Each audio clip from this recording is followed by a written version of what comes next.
अस्सलामुअलैकुम। 1999 जस्टिस मुनव्वर अहमद मिर्ज़ा, जो कि सुप्रीम कोर्ट के जज थे, अचानक उनकी मौत हो गई। उनकी इस वफ़ात की वजह से जस्टिस इफ्तिखार अहमद चौधरी के लिए अदालत में तरक्की के रास्ते खुल गए। ये वही जस्टिस इफ्तिखार अहमद चौधरी हैं जिन्होंने 2000 में पीसीओ के तहत बलूचिस्तान में हलफ उठाया और उसके बाद 20 जून 2005 को जस्टिस इफ्तिखार अहमद चौधरी ने पाकिस्तान के 20वें चीफ जस्टिस की हैसियत से हलफ उठाया। बहैसियत चीफ जस्टिस इन्होंने कुछ केसेस ऐसे थे जिनका ताल्लुक ह्यूमन राइट्स की वजह से था, उनमें ख़ास दिलचस्पी ली और एक ऑर्डर है जिसे हम कहते हैं सुओ मोटो। सुओ मोटो का मतलब ये होता है कि जज साहब यानी चीफ जस्टिस साहब अगर ये महसूस करें कि अवाम के ह्यूमन राइट्स पर असर हो रहा है या उनको वायलेट किया जा रहा है या कुछ ऐसे करप्शन केसेस सामने आ रहे हैं तो वो उनके ख़िलाफ़ एक्शन ले सकते हैं। इसे कहते हैं सुओ मोटो। इफ्तिखार अहमद चौधरी साहब सुओ मोटो केसेस के हवाले से खासे मशहूर हैं। चीफ जस्टिस बनने के बाद उन्होंने कुछ ऐसे केसेस उठाए या उनको लिया जिनका ताल्लुक ह्यूमन राइट्स की वायलेशन से था। उनके इस अमल की वजह से परवेज़ मुशर्रफ और उनके वज़ीर आज़म शौकत अज़ीज़ इनसे नाराज़ हो गए। इस नाराज़गी की वजह से इन्हें एक ख़त लिखा गया। ये ख़त मशहूर वकील नईम बुखारी के ज़रिए लिखा गया। 3 हफ्ते बाद उस ख़त के 3 हफ्ते बाद एक प्रेसिडेंशियल रेफरेंस दायर किया गया चीफ जस्टिस के ख़िलाफ़ और उन पर दबाव डाला गया कि वो किसी तरह इस ओहदे से इस्तीफ़ा दे दें।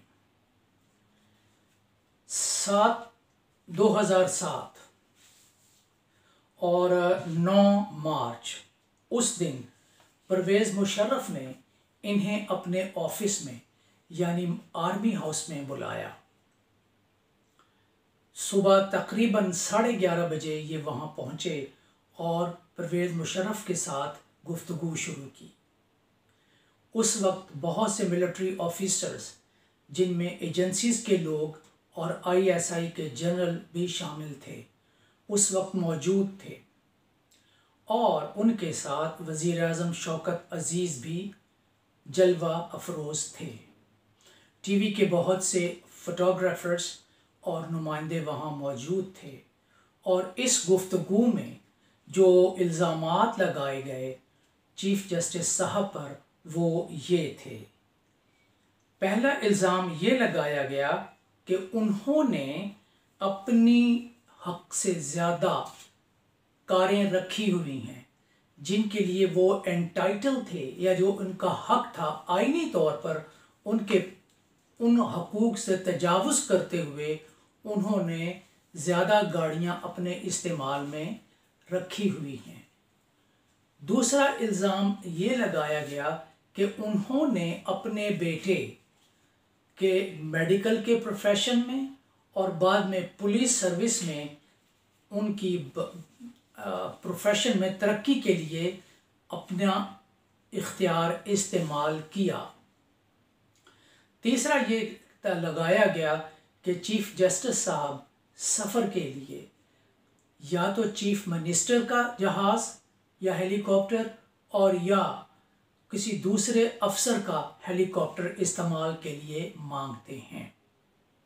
इस किस्म के इल्ज़ामात उन पर लगाए गए और इस तरह उनके एक रेफरेंस दायर किया गया, प्रेसिडेंशियल रेफरेंस। तकरीबन शाम को 5:45 पर चीफ जस्टिस साहब अपने घर पहुंचे। जब वो आर्मी हाउस से निकले तो उन्होंने देखा कि उनकी गाड़ी के ऊपर जो झंडे लगे होते हैं वो भी उतार लिए गए थे। जब वो सुप्रीम कोर्ट की इमारत की तरफ रवाना हुए तो उस वक्त उनको वहां इमारत के अंदर जाने से रोक दिया गया। और फिर इस तरह जब वो अपने घर की तरफ चले, यानी जो अमला था एस्कॉर्ट करने वाला, वो उन्हें उनके घर की तरफ लेके गया, तो चीफ साहब ने क्या देखा कि उनके घर के बाहर बहुत से अफराद मौजूद हैं। कुछ पुलिस के ऑफिसर सादा वर्दी में, कुछ एजेंसियों के लोग वहाँ मौजूद हैं। और चीफ जस्टिस को जितनी गाड़ियाँ मुहैया थीं उनसे वापस ले ली गईं, उन्हें घर के अंदर महसूर कर दिया गया। टेलीविज़न के कनेक्शंस काट दिए गए, उसके बाद टेलीफोन के कनेक्शन काट दिए गए और उनको बाद में एक गाड़ी दी गई जिसकी चाबियां उनके हवाले नहीं की गई। उनके ख़ानदान को उस वक्त घर के अंदर मुकम्मल तौर पर एक समझे कैदी की तरफ रखा गया। बाहर जाने की इजाज़त ना दी गई। जो उनके बच्चे स्कूल या कॉलेजेस में जाते थे उनको स्कूल और कॉलेज में जाने की इजाज़त भी नहीं दी गई। इस माहौल में उनको वहाँ रखा गया। चीफ जस्टिस बहुत हैरान थे, बल्कि यहाँ तक कि उनको दूसरे साथियों के साथ मुलाकात की इजाज़त भी ना दी गई। ना ही किसी अखबारी नुमाइंदों को अंदर जाने दिया गया और ना ही कोई दोस्त अहबाब उनसे मिल सकता था। तो ये एक तरह की आर्जी कैद थी और मुशर्रफ ने उनके साथ जो सलूक किया, लेकिन फिर क्या हुआ? सब ने देखा कि उनके इस रद्द अमल के तौर पर एक मूवमेंट शुरू हुई, यानी लोगों के रद्द अमल शुरू हुआ और उस मूवमेंट में फिर चीफ साहब को दोबारा बहाल करने का मुतालबा किया गया। बाद में वो बहाल भी हुए और इस तरह वो दौर जो उन पर था वो ख़त्म हुआ। तो ये एक जालिमाना अमल था। ज़ाहिर है चीफ जस्टिस आज़ाद होते हैं, कुछ ज़्यादतियाँ भी हुई होंगी, ऐसा नहीं होता कि कोई शख्स इन बातों से मुबर्रा हो, कुछ शख्सी कमज़ोरियाँ भी होती हैं, ये भी होता है, लेकिन बहरहाल जजों के साथ ये सलूक इंतहाई काबिल मज़म्मत है। ऐसा नहीं होना चाहिए था और फिर ऐसा ही हुआ कि परवेज़ मुशर्रफ को मुल्क छोड़ना पड़ा और वो अपने मुल्क के बाहर वहीं पर रहे, बीमार हुए और उनका वहीं पर इंतकाल हो गया। ये एक बहरहाल मैं दोबारा कहूँगा जालिमाना रवैया, ऐसा रवैया नहीं होना चाहिए। मुल्क कभी भी तरक्की नहीं करते जब तक अदालतें आज़ाद ना हों। गो कि हमारे यहाँ अदालती निज़ाम में बहुत से नक़ाइस हैं जो बहुत मुश्किल हो जाता है उनको दूर करना। फिर कुछ बायसनेस, पसंद और नापसंद, कुछ लोग पसंद नहीं करते बिला वजह और उनके ख़िलाफ़ मुख्तलिफ़ किस्म के हथकंडे इस्तेमाल करते हैं ताकि जजों को बदनाम किया जाए।